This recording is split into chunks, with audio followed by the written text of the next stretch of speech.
Texas A&M football will open their season on September 5th in Houston against the Arizona State Sun Devils, and we have head coach Kevin Sumlin with us right now in 12th Man Studios at Kyle Field. August camp will be here before you know it, Coach, so we certainly appreciate your time. Glad to be here.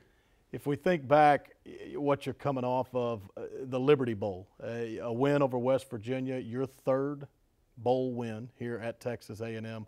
And I wanted to ask, because they always say those victories in the postseason can springboard you into the offseason. Have you seen that from your team? Yeah, you know, we've treated bowl games always the same. You know, it's a reward for the players during the year, particularly our seniors. Send them out on the right note, but then also set the tone. We treat it as the first game of next season. So we've got a lot of young players playing. I think that was highlighted by Kyle Allen being the MVP of the bowl game, Terry Locke being the defensive MVP, two true freshmen. Just kind of spoke to where we were as a program at that point. And, guys taking that kind of confidence, that kind of performance into the offseason, into spring training and taking a leadership role and taking another step. Mm-hmm. If I think about you offensively, Kyle Allen, you mentioned bowl game MVP. This will be your fourth year, and essentially three of them you've had quarterback competition going into the year. Kyle Allen will probably battle it out with a couple of newcomers, one of them being Kyler Murray, who had an illustrious high school career. Do you draw from quarterback competitions in the past to help you with what will transpire in August? Yeah, there's no doubt. You know, as an assistant coach, I've been through it a bunch, and which probably helped me becoming a head coach. And even as a head coach at the University of Houston, there was a, looking back at it, a lot of people don't believe it, but there was a quarterback controversy there. And we've been able and been lucky to choose the right guy to lead off the season. It'll be no different. You know, we give everybody an ample opportunity. Kyler's going to come in here and compete. And, I think Kyle has really established himself throughout spring and at the end of last year as a force to be reckoned with. You know, he's gained a bunch of weight. I looked at him the other day, walking up behind him. I didn't even know he was out there. He's, there's a big difference in a body that gains 15 pounds. He's serious about it. He's working at the off-field part of the game, learning defenses, learning how to think like a coach, getting anticipation. And so, I like where we are at that position. And you've heard me say before, competition is a coach's best friend. Certainly is. And with the skill positions, you'll have plenty of it because there's a lot of talent there. Also on the offensive line, you got Avery Genesee and Jermaine Ifedi can be your tackles. Mike Matthews returns at center. Is it the guard positions where they'll really be some big-time competition to see who opens up for you on September? Yeah, I think so. Mike's played a lot of football for us at center. Jeremiah Stuckey went through the spring because we let Mike sit out and get an injury fix. But Stuckey did a great job at center. But has kind of solidified himself as one of those three guys in there that's kind of a multitasker. Mm-hmm. Yeah, 300-pound guy. Moved Jermaine Illuminor, who was a highly recruited junior college player, as a tackle inside to guard where he's comfortable, 320, 330 in there. And Joe Cheek has been here forever, 6'7", 320-pound guy. So we've got enough moving parts in there with guys who have played. The two junior college players we were able to redshirt, which is kind of different for a lot of people, but they were 3 for 2. Avery Genesee and Jermaine Illuminor redshirted both those guys. They travel, they understand what we're doing. Practiced last year, went through spring football. They'll be ready to go. So, our O-line, again, I think has the opportunity to be as talented as we've had here and really show some leadership, which we need them to have with still a young quarterback. Mm-hmm. Other side of the ball defensively, there's Myles Garrett there. He's going to be a sophomore.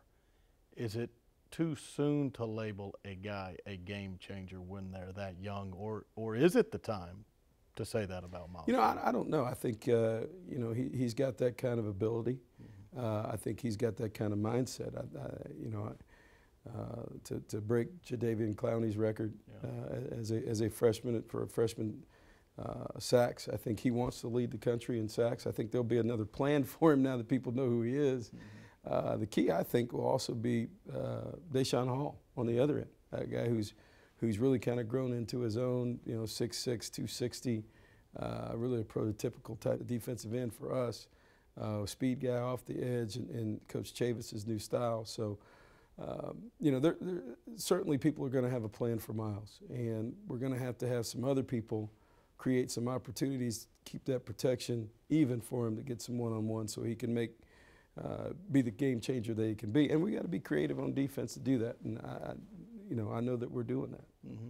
And is it particularly important when you mention guys like Myles Garrett and Deshaun Hall? For the rest of them on defense, you've got potential at linebackers, but some guys were banged up in the spring. You've got potential in the secondary.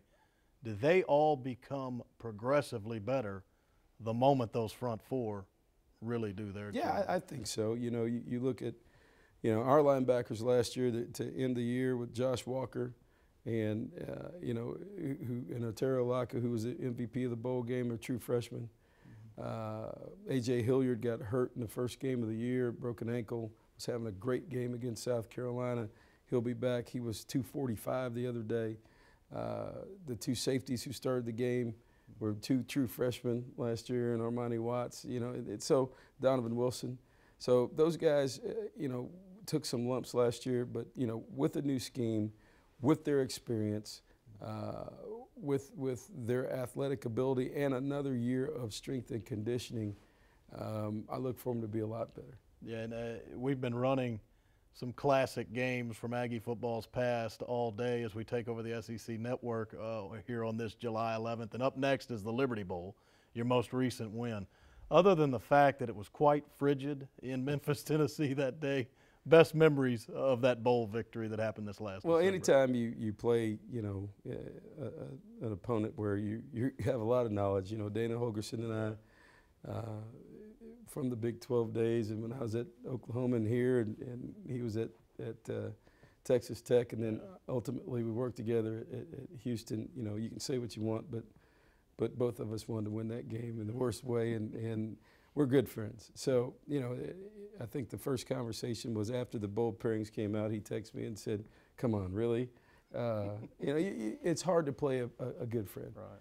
But when it's said and done, everybody, once they kick that thing off after the handshakes and the hugs, you want to win in the worst way. And highly competitive game, really good players on the field.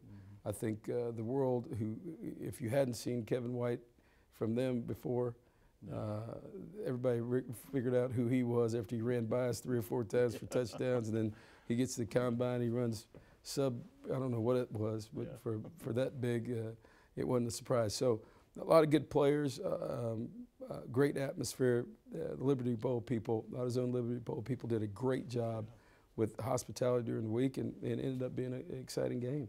All right, well, August is fast approaching, so again, we appreciate your time, Coach. All right, thanks for having me.